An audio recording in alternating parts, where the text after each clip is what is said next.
Вітаю, друзі. Спочатку дам новину, а потім коментар.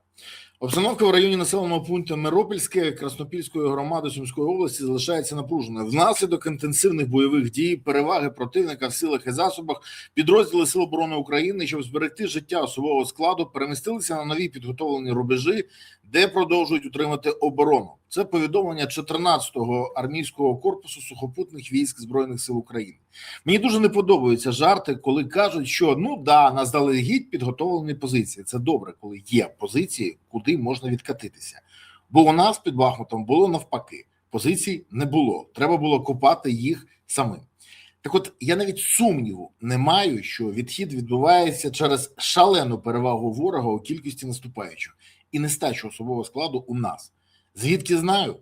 Бо спілкуюся з тими, хто сьогодні знаходиться на ЛБЗ, які пояснюють не просто, що відбувається, а що навпаки не відбувається. Не відбувається вирішення проблем. І ще нам не вистачає екіпажів БПЛА. Через це фізично неможливо утримати позиції, коли нема особового складу і нема екіпажів БПЛА, і на що скаржаться, до речі, командири підрозділів на всіх рівнях. Від командира взводу до командирів корпусів. Так і буває, коли замість рішення проблем керівництво країни займається гучними заявами, головною метою яких є піар, а не досягнення результату. Коли керівництво країни орієнтовано на вибори, а не на перемогу країни. Неможливо лише словами змінити ситуацію на полі бою. До речі, коли мені кажуть про те, що дуже тішиться і радіє цьому міністр оборони Федоров, що у головкома Сирського є проблеми, то мене це відверто дивує. У мене до Сирського величезна кількість претензій. Я точно не є його симпатиком.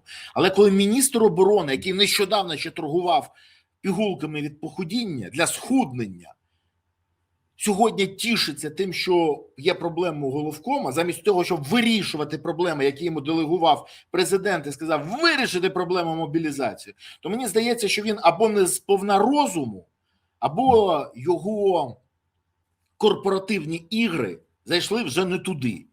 І Федорову треба щось робити зі своїми мізками, які трохи поплавилися, і орієнтуватися не на компанії, які близькі до нього по виробництву дронів, а до вирішення проблем мобілізації разом з його шефом, президентом, які сачкують і ніхрена не роблять в цьому напрямку.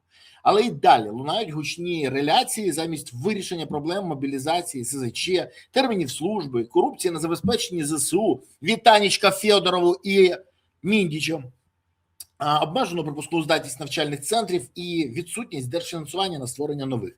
В цей час росіяни створюють нові навчальні центри для пілотів БПЛА, і не треба дивуватися, що в них їх величезна кількість. При цьому йде чергова двушечка на Москву. Чи може хтось сумнівається? Напишіть в коментарях, чи маєте ви сумнів, що і далі йде, так звана умовна двушечка на Москву. А наш Верховний Головнокомандувач тримає свій язик, до речі, і досі в дупи в будь-яких питань, які мають відношення до ТЦК. Хоча військовослужбовці ТЦК йому підпорядковані. При цьому тиждень тому лунало таке. Загалом фронт тримається. Ситуація на фронті для України є найкращою за останні 10 місяців. Це сказав Верховний Головнокомандувач України Зеленський 3 квітня 26-го року. Українська армія перехопила стратегічну ініціативу на фронті. Це головком ЗСУ Сирський 9 квітня 26-го року. Цікаво, що обидва зараз мовчать.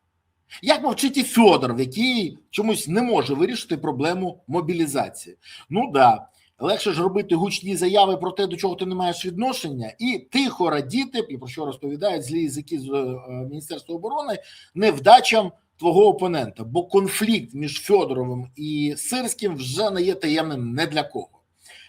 Ситуація на полі бою змінюється постійно і не може бути стабільною. Це війна, але коли ти замість стабілізації фронту та вирішення проблем робиш заспокійливі заяви та обіцяєш чергові блекаути у Москві чи 3000 ракет до кінця року, то нічого дивного, коли реальність не співпадає з твоїми очікуваннями. Війна – це не серіал. Дублів немає. І перезняти епізоди неможливо. Якщо ти сказав чи щось пообіцяв, але нічого не зробив, то і результат буде відповідний. А у нас у керма країни шоумен, який бреше без зупинки, робить гучні заяви та не виконує свої обіцянки. Так, результат неможливо отримати. Зрозуміти треба. До речі, Володимир Зеленський про все це знає і все це добре розуміє, але не змінює свого підходу до всього, що відбувається, бо орієнтований не на перемогу у війни, а на перемогу на виборах. І боїться за свої останні шматки рейтингу, за які тримаються більше, ніж за майбутнє України. Майбутнє України він пов'язує з собою. Немає його у владі, нема майбутнього України. Схоже, така філософія сьогодні в голові нашого верховного головнокомандувача. Ну і результат має відповідний, тому нічого дивного. Але це дає можливість прогнозувати перспективи, якщо нічого не змінювати. І вони не несуть позитиву. Давно вже треба зрозуміти, що фронт тримається не завдяки вирішенню проблем, бо їх не вирішують, та проведеним змінам, бо їх немає, а всупереч діям шоумена з його оточенням та завдяки неймовірного героїзму військових та фаховості офіцерів Сил оборони України. І це треба визнати всім. І не забувати дякувати нашим Збройним силам, які роблять неймовірні речі при обмежених можливостях. А тепер найголовніше. Україна може перемогти в цій війні. Це кажу я, який дуже скептично до всього ставиться. Але саме перемогти, а не просто зупинитися на фронті там, де погодиться Путін. Про це кажуть не лише наші військові, а й західні військові експерти, які займаються не лише прогнозуванням, а й прорахунком всіх можливих сценаріїв війни. Для того, щоб отримати такий результат, треба займатися вирішенням проблем і стабілізацією фронту, а не перманентно випрошувати зустріч з Путіним і не шукати чергову можливість лише у переговорах. Якщо Зеленський та його прислуга не можуть цього досягнути, то вони повинні дати цю можливість тим, хто може. Інакше не варто дивуватися повідомленням, що наші війська знову відійшли на заздалегідь підготовлені позиції. Треба не говорити, а робити. Виключно заявою про 3000 ракет нічого не зробити. Треба не піклуватися про компанії, які близькі до тебе, а займатися вирішенням проблем, загальних проблем. А їх вистачає, їх величезна кількість, і почати треба з питань мобілізації.